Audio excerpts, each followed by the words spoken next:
तो पकड़ गए हैं। मैं ज्यादा दूर नहीं जाऊंगा, अपने जिले की बात करूंगा मनीष भाई, लोहंदा ग्राम सभा की जो पकड़ गए उसे भी तो छोड़ दिया जाता है, नहीं किया गया है। यहाँ पे मैं सीधे शब्दों में कहूँ, ये वही मनुवादी व्यवस्था कायम हो रही है जो हमारे पूर्वजों ने झेला था। उस समय हमारे गले में हड़िया थी, कमर में झाड़ू था, आज कमर में झाड़ू और हड़िया नहीं है साथियों, आज उससे ज्यादा दुर्दशा हो रही है। देख रहे हैं आप लोग, गले में टाई और बेल्ट भले है, जिल्लत भरी जिंदगी है। मैं कहता हूँ आज भी जो कलम पकड़ के अपने आप को नौकरी पे सत्ता पे बैठ चुके हैं मेरे साथी लोग, सब लोग अपने कलम के दम पर और ताकत के दम पर फिर से भारत देश में एक प्रकार से बौद्धमय भारत होना चाहिए, अम्बेडकर साहू फूले साहू का देश होना चाहिए, तभी उद्धार हो सकता है। नमस्कार दोस्तों, इस वक्त मेरी मौजूदगी कौशाम्बी डिस्ट्रिक्ट के लोहंदा गांव के पास है, जहां पर 144 की धारा लगाई गई। उसके बाद यहां पर चंद्रशेखर आजाद जिस दिन से ट्वीट किए उस दिन से यहां पर जो प्रशासन का दल है वो पूरी मजबूती के साथ खड़ा हो गया और यहां पर लोहंदा गांव में कोई भी परिंदा पर नहीं मारा है। अब ये सबसे बड़ी बात ये हो गई कि आज 29 तारीख को चंद्रशेखर आजाद आने वाले हैं। वहीं पर आज भीम आर्मी के नए युवा साथी भी इस बात पर अड़े हैं कि हमें पीड़ित परिवार से मिलने दिया जाए, लेकिन इन लोगों को मिलने नहीं दिया जाता है और इन लोगों को धरा दबोचा भी जाता है। प्रशासन इन लोगों को अरेस्ट भी करता है। अभी तक लगभग 50 से ज़्यादा कार्यकर्ताओं को अरेस्ट किया गया है प्रशासन के द्वारा। वहीं पर हमारे साथ कुछ लोग हैं जो भीम आर्मी के कार्यकर्ता हैं, नए युवा साथी हैं। आज इन्हीं लोगों से बात करते हैं कि आखिर चंद्रशेखर आजाद क्या मिल पाएंगे पीड़ित परिवार से, क्या संभव है। क्या नाम है भैया? भैया मेरा नाम अमित कुमार है जी, और मैं सिंगिंग करता हूँ, बौद्धिस्ट सिंगिंग हूँ जी। आपसे निवेदन करूंगा, आप जो नमस्कार बोलते हैं पहले आप जय भीम बोलना सीख लीजिए। जी जी, क्योंकि आप जय भीम बोलेंगे तो बाबा साहब की बदौलत,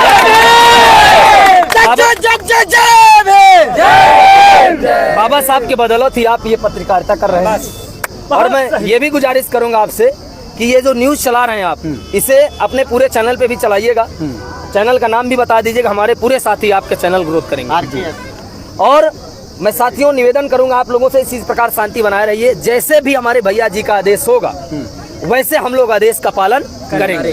144 धारा कोई बड़ी बात नहीं है, हम लोग मानते हैं कानून की, हम लोग सेवा करने वाले लोग, हम लोग कानून की सेवा करने वाले हैं। लेकिन आपकी कानून दर्जिया तो बिगाड़ रहा है, लगातार कहीं ना कहीं आपके ऊपर आक्रमण करता रहता है। आप ये समझ लीजिए आक्रमण जो भी हो रहा है आज नहीं तो कल ये समाप्त होगा। एक दिन SC ST OBC एक वोट से इनका हिसाब लेगी। जो आज ये शासन सत्ता पे बैठे हैं ये कल कुर्सी पे नहीं होंगे, कल कुर्सी पे जब हम लोग होंगे तब भी इनका हिसाब होगा। आज हम लोग कुर्सी पे भी नहीं है, तब पर भी इतनी ताकत है हमें कि चंद्रशेखर भैया को चाहे जो धारा प्रशासन लगा ले, ये योगी सरकार चाहे जो कर ले, भैया तो यहाँ आएंगे ही आएंगे।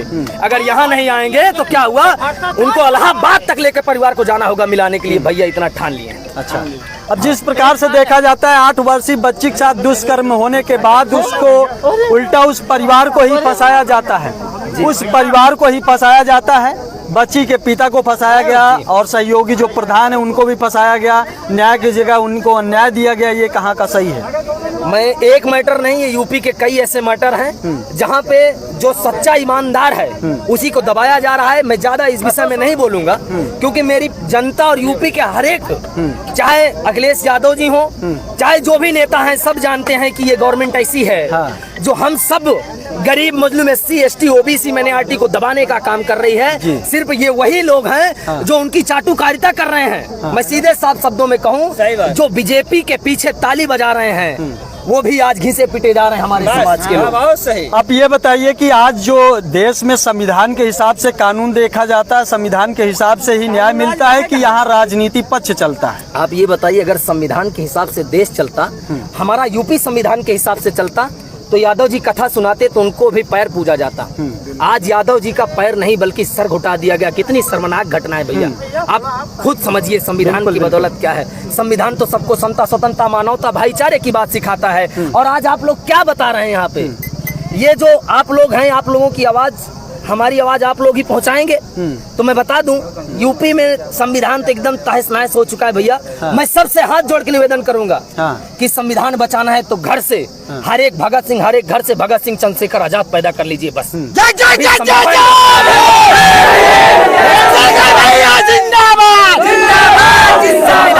संविधान तो बच नहीं सकता, हम सब लोग भी फिर नहीं बच पाएंगे।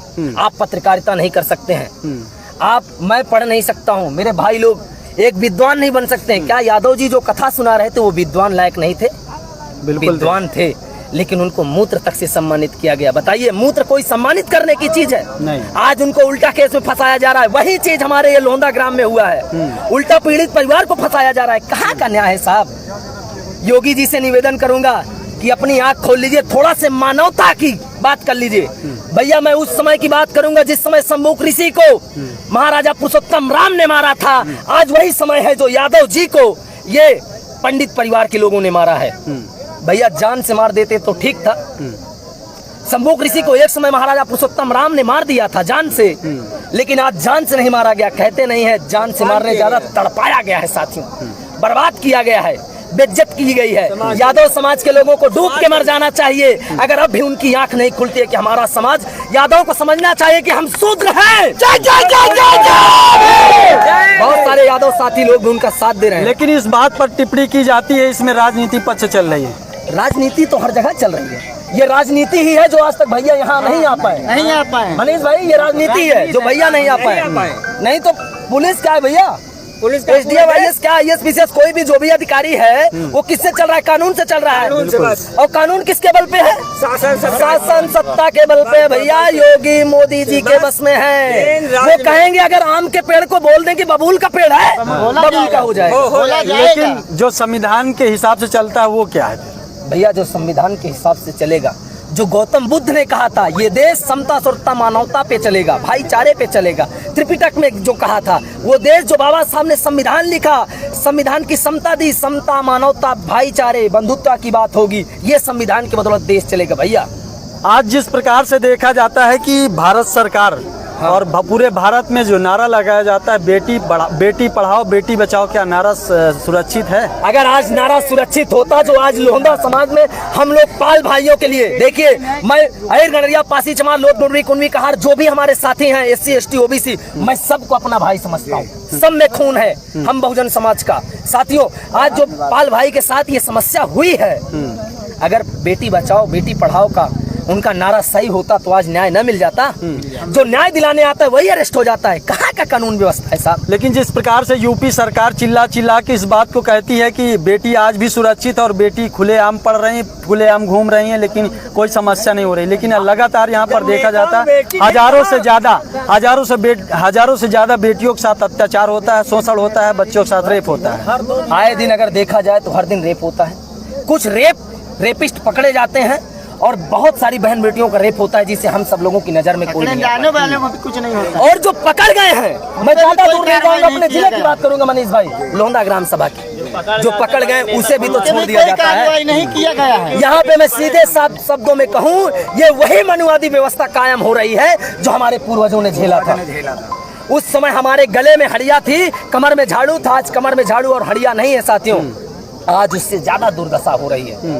देख रहे हैं आप लोग, गले में टाई और बेल्ट भले है, जिल्लत भरी जिंदगी है। मैं कहता हूँ आज भी जो कलम पकड़ के अपने आप को नौकरी पे सत्ता पे बैठ चुके हैं मेरे साथी लोग, सब लोग अपने कलम के दम पर और ताकत के दम पर फिर से भारत देश में एक प्रकार से बौद्धमय भारत होना चाहिए। अम्बेडकर साहू फूले साहू का देश होना चाहिए, तभी उद्धार हो सकता है। क्या अभी जिस प्रकार से देखा जाता है जो अत्याचार हो रहा है, क्या अत्याचार रुक पाएगा? क्या संविधान पर देश चल पाएगा दोबारा फिर से?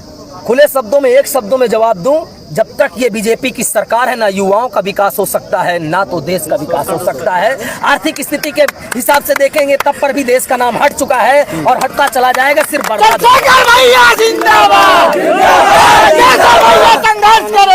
और इस अरे भैया, इलाहाबाद क्या होता है? इलाहाबाद क्या होता है? हाई कोर्ट क्या होती है? सुप्रीम कोर्ट क्या होती है? इंटरनेशनल कोर्ट तक जाने का भी प्रयास किया जाएगा। कहीं भी जाने के लिए तैयार है, कहीं भी जाने के लिए तैयार है। बच्चे को न्याय मिलना चाहिए भैया। मैं अगर एक शब्द में कहूँ, मैं पासी हूँ तो क्या हुआ? मैं पासी हूँ बिरादर से, मेरा कलंक है, मैं बिरादर में पासी दिया गया हूँ। मैं हूँ तो इंसान लेकिन पासी में बांटा गया हूँ। साथियों, आपको बता दूं, ये कोई पाल समाज की बेटी नहीं, ये कल मेरी भी बेटी समाज की बिल्कुल ये समाज की बेटी की बात है। समाज की बेटी एक नहीं अनेक बेटी है, हमारे घर की भी है, आपकी भी है, बहन बेटी इनकी भी है। ये पूरे प्रदेश की बेटी है, पूरे प्रदेश पूरे भारत की बेटी आप समझ लीजिएगा बड़े भैया। और मैं निवेदन करूंगा कि आप लोग पढ़ लिख कर आगे बढ़िए, और तेज करिए अपने आवाज़ को। हम सब किसान की बेटा जब मेहनत कर सकते हैं तो इस देश को फिर से बौद्धमय बना सकते हैं। इस देश को फिर से समता, स्वतंत्रता, मानवता पे ये देश फिर से सोने का चिड़िया कहला सकता है अगर हम सब आप लोग प्रयास करेंगे तब। सहमत हैं आप लोग तो बड़े भैया माननीय चंद्रशेखर आजाद इसी बात पर एक सवाल आपसे और है।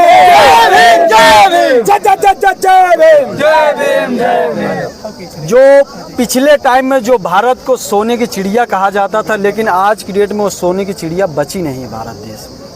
भैया सोने की चिड़िया क्या कहूँ मैं, अगर कहूँ तो लोहे की भी चिड़िया नहीं बची। नहीं बची, सही बात। मेरे देश में क्या रह गया है आप बताइए, क्या रह गया है देश में? कुछ भी नहीं, कुछ भी है, कुछ नहीं बचा। जो पूर्वजों ने बनाया उससे भी तो इन लोगों ने बिगाड़ दिया। कितनी कर्जे में देश चल रहा है भैया। अरे मोदी जी निवेदन करूंगा कि बस करो, सूट बूट पहनना छोड़ दो, गरीबों की रखवाली करना शुरू कर दो। लेकिन रखवाली कहाँ होती गरीबों की? गरीबों को हमेशा सताया जाता है। रखवाली कैसे होगी जब आप जैसे मीडिया वाले ही चोर निकल जाते हैं। सामने आ जाती है तो भाई पीठ पीछे सब भाग जाते हैं। कैसे होगी रखवाली आप बताइए? अपने देश का चौथा पिलर मीडिया ही बिकी हुई मीडिया है। नहीं। अब शब्द मत बोलिए भैया, किसी का मैं असम्मान नहीं करूंगा, मैं सबका सम्मान करता हूं क्योंकि हर जगह एक तालाब की मछली गंदी होने से पूरा तालाब नहीं गंदा। बिल्कुल बिल्कुल, कहीं लेकिन न कहीं नाम तो खराब होता हाँ, है। नाम खराब होता है। कहीं न कहीं ईमानदार चोर भी बसे होते हैं। बिल्कुल, बहुत सारी मीडिया है, नाम नहीं गिनाऊंगा। हो जाती है, सबको गंदा कहा जाता है। जिस प्रकार से अभी देखे जो आक्रोश नए युवा साथी में है, देश जिस प्रकार से भ्रष्टाचार पर चला जा रहा है, जिस प्रकार से न्याय की जगह अन्याय पर चला जा रहा है, ये कहाँ का सच है। और यहीं से हम वीडियो को एंड करते हैं, फिर मिलते हैं नेक्स्ट वीडियो में। तब तक लिए जय हिंद, जय भारत।